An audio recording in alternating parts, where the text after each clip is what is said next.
효녀 지은.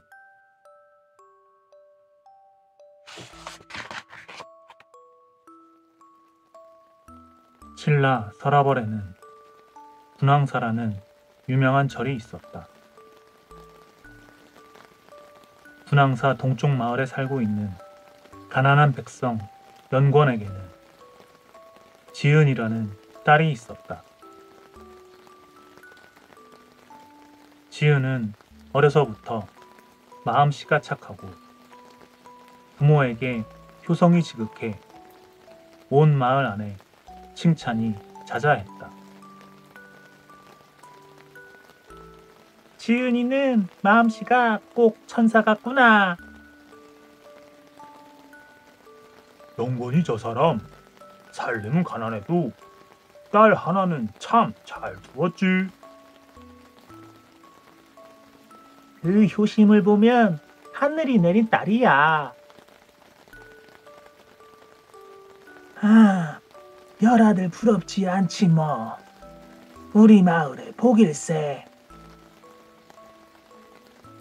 그렇고 말고 자식들에게 효를 따로 가르치지 않아도 된다니까.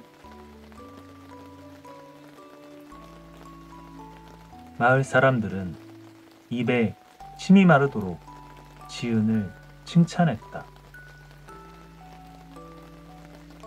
하지만 지은은 아버지를 일찍 잃고 말았다.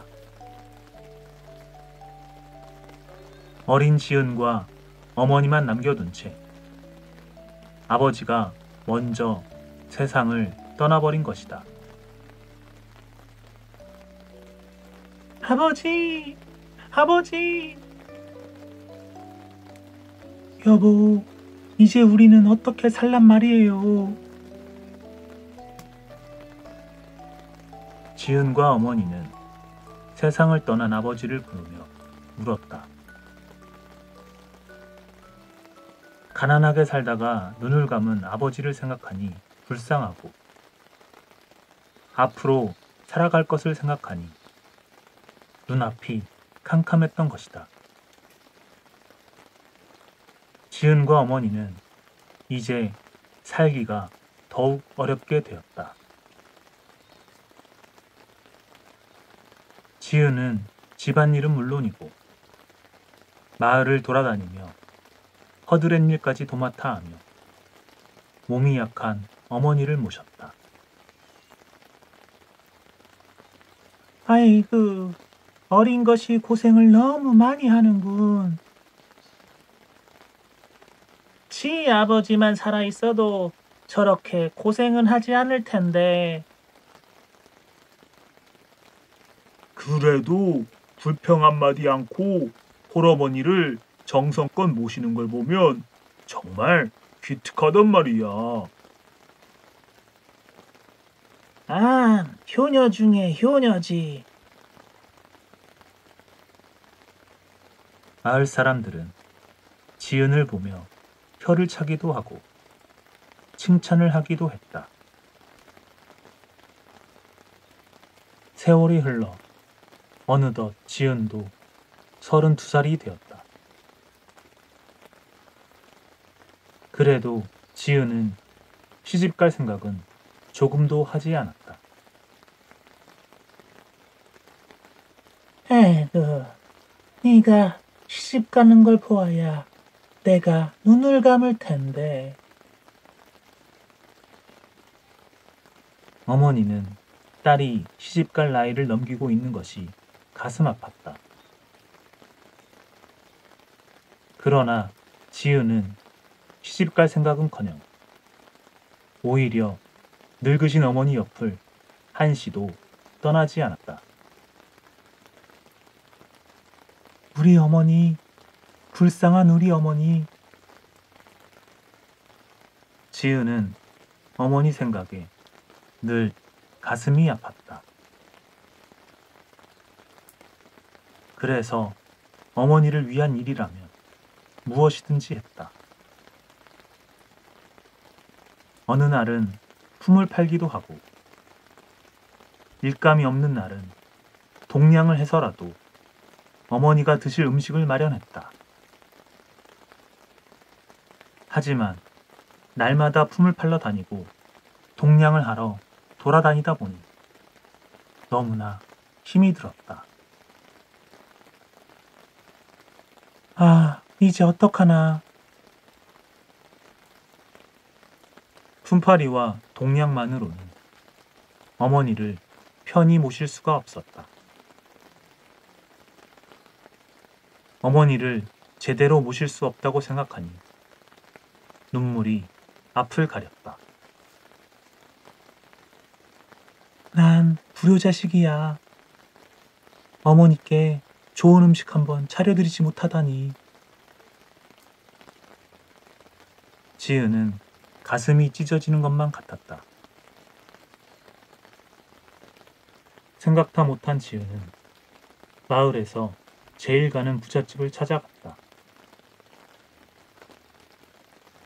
저를 종으로 써주십시오. 지은은 눈물을 흘리며 매달렸다. 사정은 딱하다만 스스로 종이 되겠다니.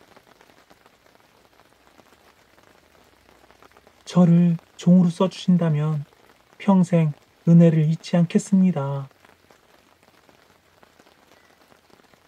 부잣집 주인은 지은이 너무 가엾고 안쓰러웠다. 결국 지은은 부잣집에서 종살이를 하게 되었다. 그 대가로 쌀을 10석이나 얻게 되었으니 다행이라며 새벽부터 하루 종일 열심히 일을 했다. 해가 저물면 지은은 부지런히 집으로 돌아와서 밥을 지어 어머니를 정성껏 모셨다. 몸은 예전보다 더 고달프고 힘들었지만 그래도 먹을 것 걱정은 하지 않게 되었으니 다행이었다. 지은이 부잣집 종이 되었다는 소문은 온 마을에 퍼졌다.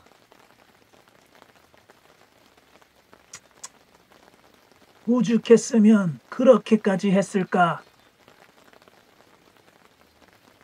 죽은 아버지가 알면 얼마나 원통해 할지. 그나저나 지은이 어머니는 이 일을 알고 있나? 모를 테지. 지은이 어머니가 밥을 굶으면 굶었지. 자기 딸을 남의 집 종으로 들여보낼 사람인가? 맞네, 맞아.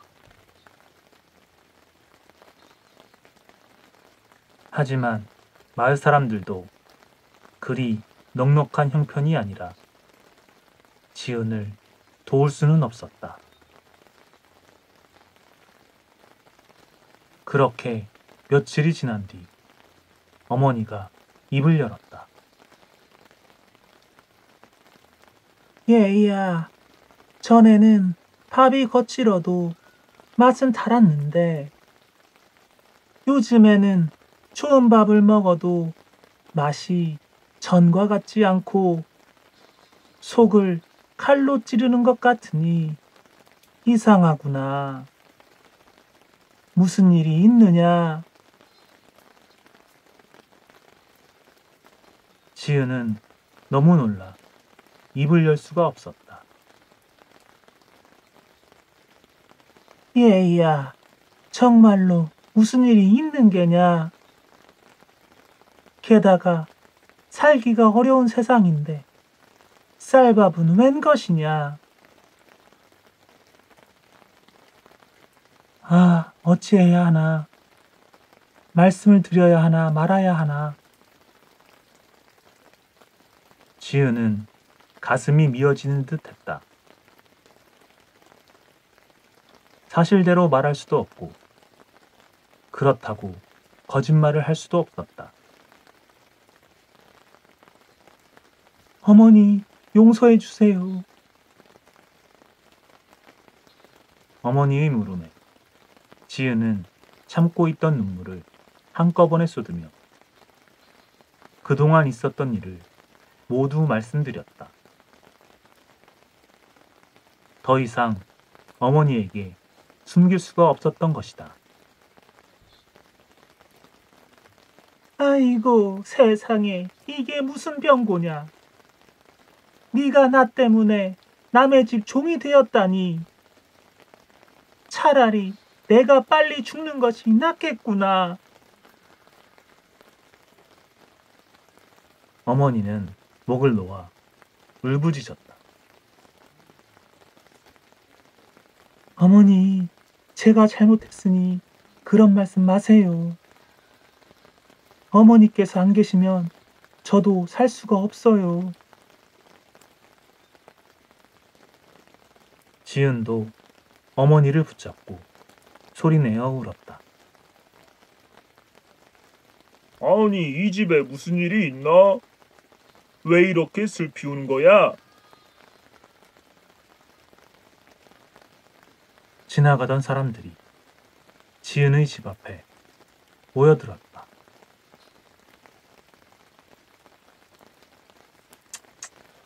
어찌 이토록 효성스러운 딸이 다 있을까?